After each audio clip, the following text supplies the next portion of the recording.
all our Sports Today family members. And yesterday night, there was a big development as the Indian squads for the tour to South Africa was selected. T20I, ODI, Test, and the India A squad also has been selected for the series against South Africa A. The nature of the squads that have been selected is such that only three Indians feature in all three formats. That is the thing. Only three Indians. Shreyas Iyer, Mukesh Kumar, and there is one more. I'll come to that a bit later. But yesterday, the major talk was on all the other things that had happened. Two individuals in particular dominated the entire discourse: Rohit Sharma, Virat Kohli.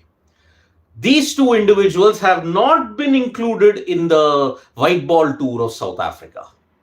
That is the thing. The white ball tour of South Africa, they have not been included. Rohit and Virat both wanted rest. After the end of the World Cup, they wanted a 1 month rest. Sports Today had reported on November 22 itself that this was going to happen. And it happened. November 22, we had reported that Rohit and Virat, you can check that video out, Rohit and Virat had requested a 1 month rest from November 19 to December 19, which meant they would not be available for the ODIs or the T20Is. So, with Hardik Pandya not fit yet, they are now going to ensure that there is a backup plan. Now, if there is a backup plan, what is that backup plan? Suryakumar Yadav. Suryakumar Yadav is going to be your T20I captain for South Africa. However, now if you have to look at it, if Hardik Pandya doesn't gain fitness and is playing the IPL directly, what do you do then? Look at the wording of the press release that has come today. It said, Rohit and Virat requested rest. That is the thing. They requested rest. They have taken a break, which means they are in contention to play the World T20 also. They have not ruled themselves out of any form of white ball cricket. See, ODIs are going to be played now next only in August or September. World T20 at this point in time, you're going to play, India might play 3 more T20Is against Afghanistan. Will Virat and Rohit be available for that? We don't know. Maybe they will not be. However, if this is an indication, this is the direction that Indian cricket is taking, when you look at the white ball scenario, then actually it is 10 steps back. If you are looking at Rohit and Virat being included in the team for the World T20 on the basis of a very good IPL that they may have, then you're going 10 steps back. Whatever has been touted, that the IPL is the feeder system of talent in this country, they are just going to ensure that there's a massive talent pool. If you do have a massive talent pool, then why on earth are you going back to the two of them? So that is the reason why this squad selection gave you an indication of where the Indian cricket team is progressing. Now, 3 players I had mentioned, right? Steve Smith, why am I talking about Steve Smith? I don't know. Okay, there are 3 players in the team who have made it to all the 3 squads. Shreyas Iyer, Mukesh Kumar, Rituraj Gaikwad. Now, all of these 3 individuals, now Shreyas Iyer was a certainty because he had to feature, and when you're looking at the World T20, he had to be there. He is one of your players who you're not going to drop, along with Suryakumar Yadav.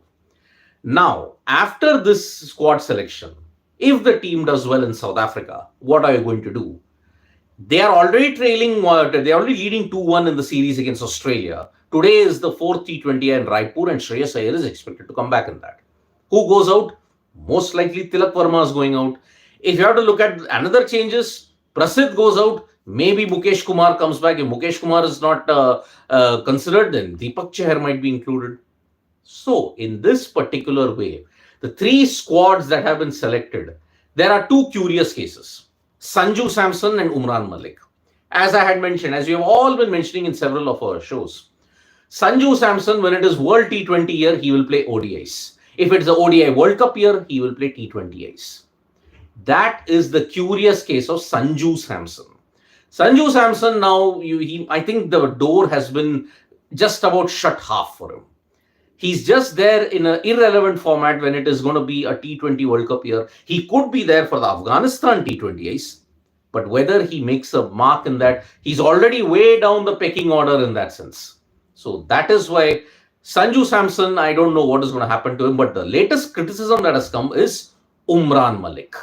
Now, Umran Malik had a bad IPL, and because of that, he's fallen way down into the pecking order. So way down that he's not even been selected for the India A series as well.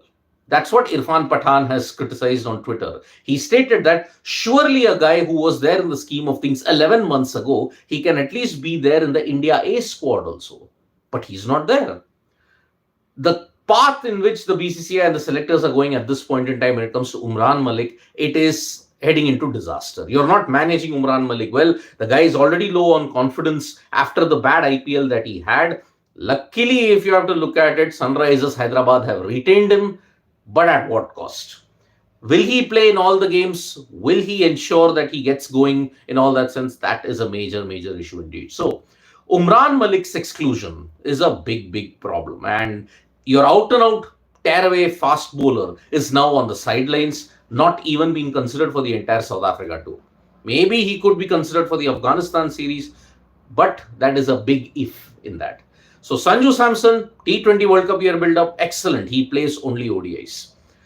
The Umran Malik, not even been considered in the India A scheme of things as well. So the path that the BCCI are taking when you have to look at all the other established players coming back in, there is an indication that they may come back in, is actually really, really a big, big problem that is there. So let's just understand one thing.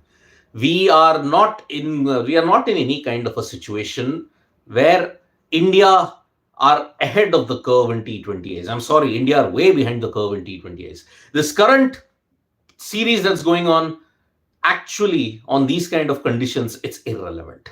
It's irrelevant because India are not going to do well in the T20 format because of the current existing situation that's there. Too much IPL, too much of exposure, and that's why every Indian player has been caught out. That is the one major problem that's there. So today, the fourth T20I is going to happen at Raipur, and this is where the changes might happen. Shreyas Iyer is mostly coming back. So who's going to sit out? Most likely Tilak Verma is sitting out. Tilak Verma has not had a good T20I series so far. He did well in the third T20I at Barsapara, but apart from that, he's not had that much of a good run. And if you look at the bowling lineup, Prasidh Krishna, unfortunately, in 3 games, he's been really, really woeful. And because of that, he might be forced to sit out, and either of Deepak Chahar or Mukesh Kumar might come in. Remember, Mukesh Kumar recently got married. Congratulations to him. And now he is back in the scheme of things in that way. Deepak Chahar was included in the squad as a backup, and if Mukesh Kumar doesn't make it, then most likely Deepak Chahar will come back in the side. So Raipur, weather is absolutely fine. You're going to see yet another high-scoring run fest in there, and because of that, India will be looking to seal the series today. So remember, only one World Cup winner for Australia is there, and that is Travis Head. Glenn Maxwell's gone home. Everybody else has gone home in that sense. Only one Australian in that World Cup winning squad is there, and that is Travis Head. So India might be favourites to win the series today itself. If not, we go into the decider in Bengaluru on 3rd, which is just one day after the end of the series. So 1st December, today is the 4th T20I. If India win it, they seal the series. But 2nd is a break. 3rd is the final T20I. And your home international calendar ends. India's home international calendar ends. They then go to South Africa 1 week later. So that is why it's a big, big situation that we are confronting here at this point in time. If you want to look at all the other sports, Manchester United are on the brink of elimination after being held 3-3 against Galatasaray. And now, if they get eliminated from the Champions League, their woes continue yet again. If you want to look at what's happening in Chile, FIH Women's Pro League, FIH Women's Junior World Cup, India absolutely thrashed Canada 12-0. But remember, there are tougher challenges awaited. They're going to face Germany next. Germany also have not set the stage on fire. And because of that, it is a big, big problem that is there confronting them. Belgium, Netherlands, Australia. India will be aiming to end 10 years of pain in the Junior World Cup. They had won a bronze in 2013. Now they are going to be winning. They will be hoping to get the gold medal in the Junior World Cup. So we'll be bringing you all those updates as and when it comes. So that is the current situation. Let me take some comments here. Freaking Awesome is saying, why do we need 4 spinners for ODIs and T20s in SA? They could have included one more pacer instead. It kind of begs relief. On those South African wickets, do you need 4 spinners? Well, maybe the nature of the pitches, looking at the venues where you are playing, does it merit even 3-4 spinners? I don't know. So, Yajuvendra Chahal is back in the ODI scheme of things, which means he's not in the scheme for the T20I setup. That's again strange. He recently played West Indies. Now he's going to play the ODIs. Really, sir. I've really not understood this. Anshu Mishra, who's been just pinging away like a railway announcer every single time. He's also gotten spellings wrong. Steve Smith was captain of Pune in whole season in 2016, made before the stars in not in middle. Smith captain whole season IPL 2016. Anshu Mishra, that is why I ask you to not continuously ping things like as if you're a railway announcer. I didn't mention anything about 2016. I had mentioned about 2017, my friend. Please check that. And stop pinging like a railway announcer at this point in time. And if you have to look at it, any other further comments? Mostly sports fan. How Virat and Rohit are still getting rested for T20s. Looks like broadcast is a final call over selections of World Cup. BCCI should stop making mockery of youngsters. Sports fan, I don't agree with that point of looks like broadcast is a final call or no. It's nothing is proven. Nothing is in concrete writing that they influence the thing. It's all hearsay at this point in time. However, the rest, maybe it's needed. But then if you're getting rested and you suddenly include them in the World T20, despite not having played for over close to 1.5 years, then yes, it is making a mockery of the youngsters that is there. And so that is why that is the situation that we are looking at this point in time. So players like Virat Kohli, KL, Ritu, Shubman Gill, Pratik Barwad is saying should not play T20. Oh, that's harsh. See, if you had to play them now. Don't play them directly in the World T20. Shubman Gill, he did very well for Gujarat Titans with 890 runs. But unfortunately, as I've said, IPL is the benchmark. IPL is always going to ensure that it is the benchmark for selection. Ajinkya Rahane got selected for the World Test Championship on the basis of just IPL performances. Test. DK, Dinesh Karthik got selected in the India team on the basis of his performances for RCB. If the indications, if the writing on the wall is not seen, then we are missing the whole point here. So thank you so much, folks, for joining us for this live. We'll be back with more updates on Sports Rate. Tap that bell icon so you know when we go live. And don't forget, we are on Facebook, Twitter, and Instagram as well. Bye-bye.